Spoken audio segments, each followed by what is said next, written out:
Assalamu alaikum and welcome to Diana Center of America Storytime class. I'm Selin and today we'll be reading The Mitten. I wonder what this story is going to be about today. As you can see, I have two friends behind me. We have a sloth and a bear.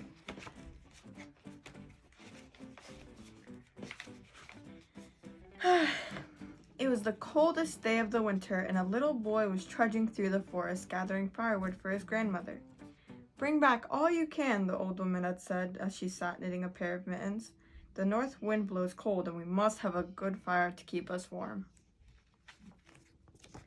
It's a little boy collecting firewood for his grandmother.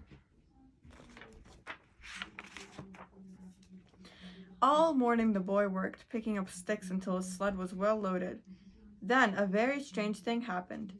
As he picked up the last stick, he dropped one of his mittens into the snow. Now, how a boy could do this on the coldest day of winter, I'll never know, but that's the way my grandfather tells the story. Off he went with his load of wood, and the mitten was left lying on a snowdrift. Oopsies, the little boy dropped his mitten.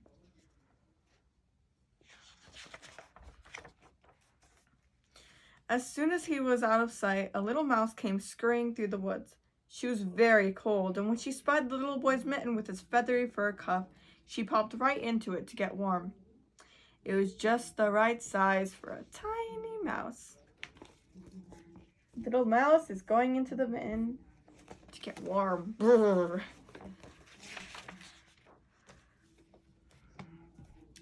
Presently, a green frog came hip-hopping over the snow. "Anybody home?" she asked when she saw the mitten. "Only me," said the mouse, "and come in quickly before you freeze." The mouse has invited the frog into the little yellow mitten. They had no sooner settled themselves snugly into the red wool lining when an owl fell down. "May I join you in that lovely mitten?" he asked. "If you mind your manners," said the mouse, for owls had always made her nervous. "And don't wiggle around too much," added the frog, "because it's a bit tight in here." Ooh. Do you think an owl could fit in a small little mitten? Let's see. It wasn't long before a rabbit came down the forest path. "Is there not room for me in that nice warm mitten?" asked the rabbit. "It's awfully cold out here." Not much space left," replied the mouse, the frog, and the owl. "But come in, we'll see what we can do."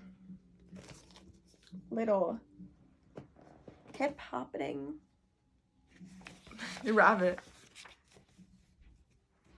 Even before the rabbit had gotten herself tucked in, a fox trotted up to the mitten, and after a good deal of trouble, she got herself in along with the others. The mouse was beginning to think maybe she shouldn't have been so generous. But with the bitter wind outside, what else could she do? Look, the sly fox is looking for somewhere to stay in the bitter, bitter cold. And now, as if things weren't bad enough, the next visitor was a big gray wolf who wanted to come in too. "I don't know how we'll manage it," said the mouse, "but we'll try." Everyone moved around a bit, and finally the wolf was squeezed into the mitten. It was very crowded by now, but at least it was warm. Ooh, wow. It's a mouse, a fox, a wolf, an owl, a rabbit, and a frog. How many animals can fit in this tiny little mitten?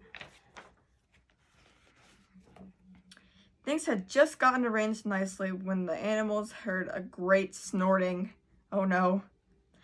It was a wild boar. He was very anxious to get in and out of the wood. "Oh dear," cried the mouse, for the mitten was already beginning to stretch a little. "We just don't have any more room." "I'll be very careful," said the boar, and with that he squinched himself into the mitten, along with the mouse, the frog, the owl, the rabbit, the fox, and the wolf. I know this because my grandfather said so.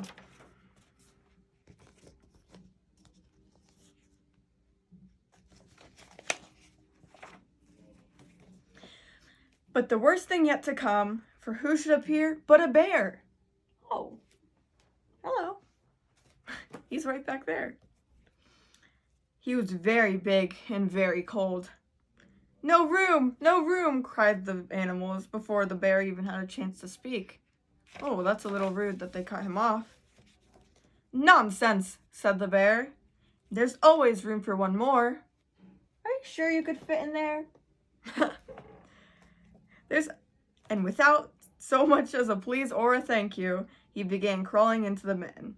He put his paw in first, and the mitten creaked and groaned. He put his other paw in, and one of the seams popped. Then he took a big breath and pushed himself in. Oh no. Now, while all this was going on, along came a little black cricket. She was very old, and her creaky legs ached with the cold. When she saw them in, she said to herself, "Now that looks like a nice warm place to stay. I'll just hop on over and see if I could squeeze in too." Our tiny little cricket just looking for some place to stay in the cold. But me, that was all that was needed to finish the poor old mitten. The cricket had no more than to put her first scratchy foot inside, with a rip and a snap, the stitches came apart. The old leather creaked, and the soft red lining split in half, popping all the animals into the snow. Oh no! Mitten seemed to have popped. Look at her little mouse go flying.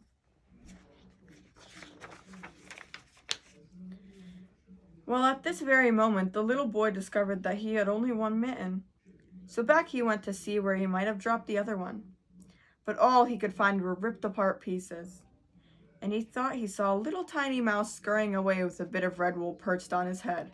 It looked very much like the lining of his missing mitten. "Oh well," said the boy as he snuggled his cold hand into his coat. "My grandmother will surely have my new mittens done by now." Then he hurried home, with the north wind nipping at his cheeks. Oh, a little mouse. Hey, at least you got a hat.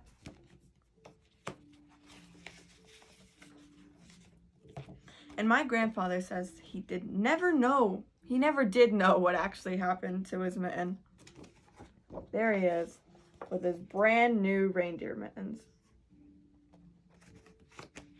The end. And that was The Mitten, the story of a boy who lost his mitten and a bunch of animals snuggled in there for warmth. Do you think it was nice of what the mouse did? Or do you think that was too many animals? Well, I hope you enjoyed. Goodbye! Assalamu alaikum, welcome to today's activity. My name is Serra. Today we'll be doing a mitten activity. You're going to need scissors, a hole puncher. You can use a pencil to punch holes too. Construction paper, or you can use white paper and color it your own color if you want. You can use felt, and also foam paper if that's those are the resources you have. You need yarn and anything, and like maybe stickers or gems if you want to decorate, anything that you could like stick on top. So let's get started. So first we're gonna start out by cutting out your paper cutout. You can also draw this, it doesn't have to be printed. So, and you have to be careful while using the scissors. Be under parent supervision, or you might cut yourself on accident.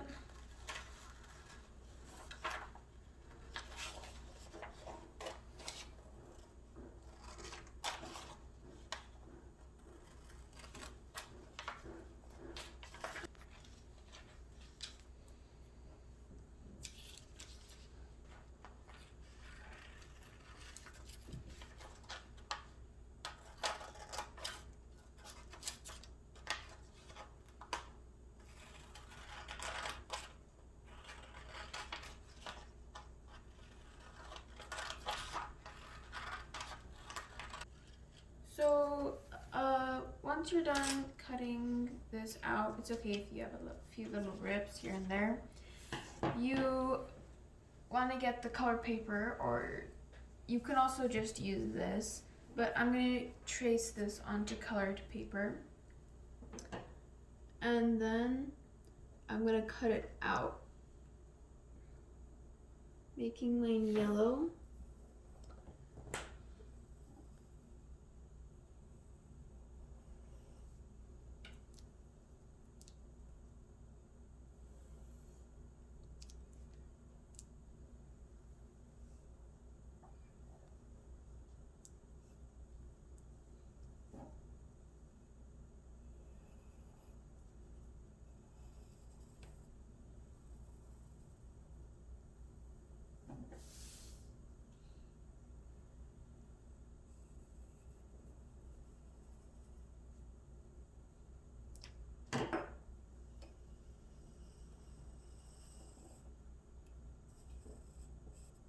Once you're done tracing, doesn't have to be perfect, you want to take your scissors again and cut it out.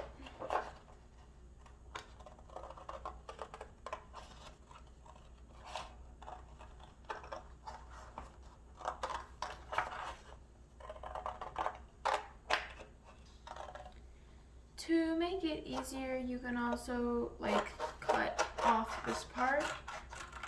It might be like a few more scraps, but it makes it easier to continue cutting the rest.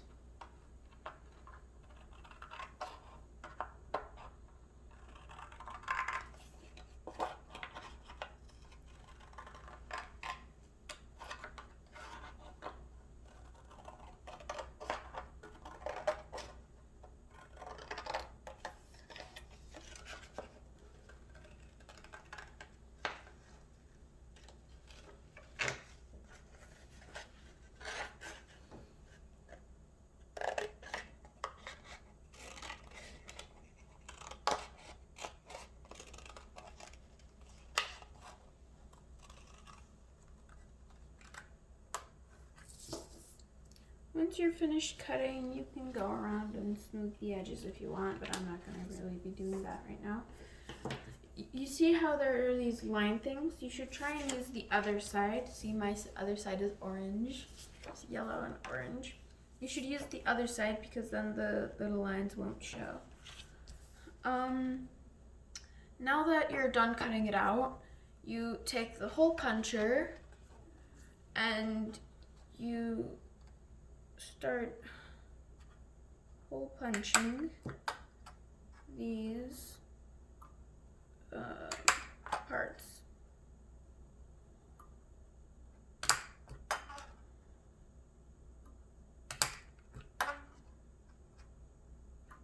Make sure you have a parent watching you while doing this because you could get hurt.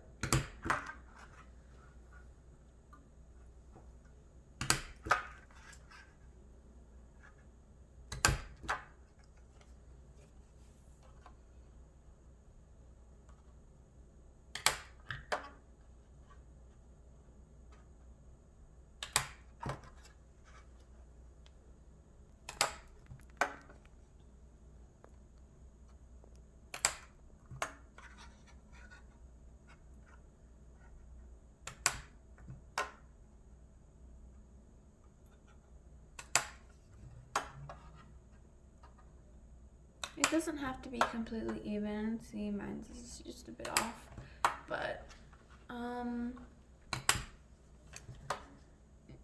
almost done hole punching.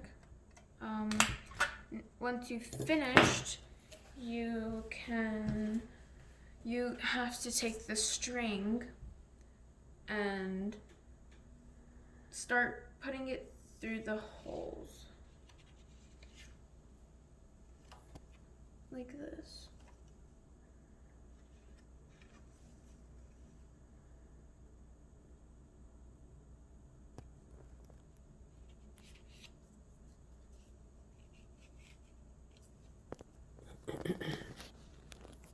Make sure you don't like skip things yet. Once you start going from under up like this, you have to make sure you keep on doing that or it'll look uneven.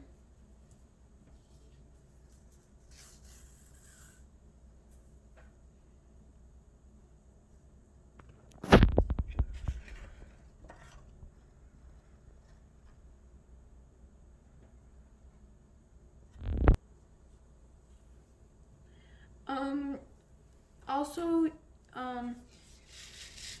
you don't need to do it the way I did. You can also do normal stitches, like straight. I'm doing it a bit more diagonally. This step might take the longest, in my opinion, but it's worth it.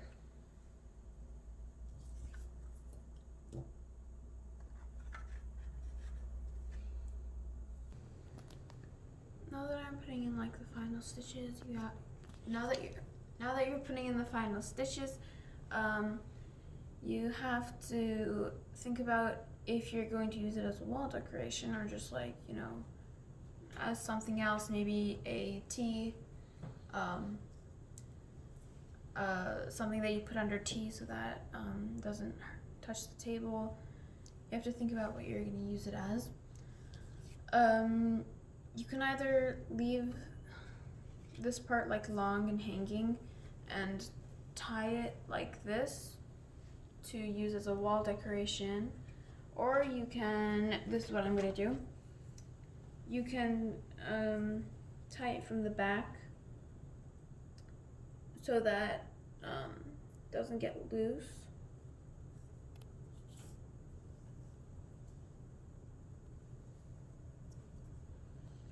Make sure you make a good knot, because if you don't, then it'll get loose and unravel all of your hard work. Once you're done tying it, you have to cut off the tips. Don't cut it too short or else it'll unravel. So there, you can leave it as this, or you can use stickers or like glitter or anything to decorate it. So I am going to use this blue one to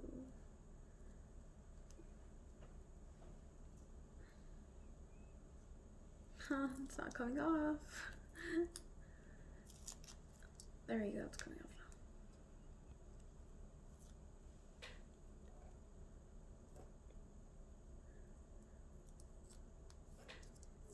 Okay.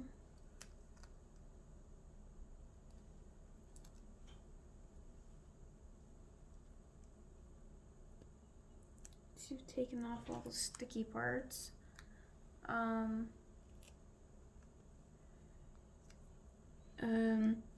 You can,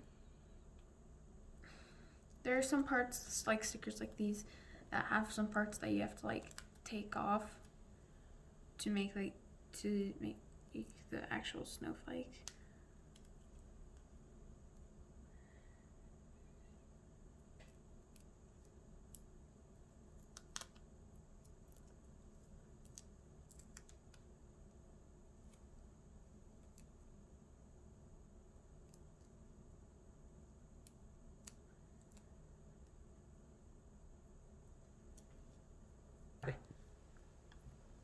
Because my thing was a snowflake, it was a bit harder than usual, but once you finished taking off the sticker and finding the things that you want to put on, then you can put it on and you can put glitter, gems, anything you want really.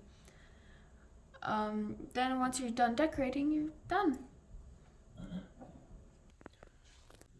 I made this to show you how you can do different stitches.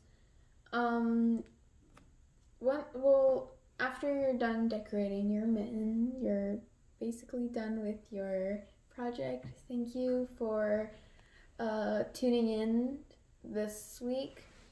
We'll see you next week. Goodbye.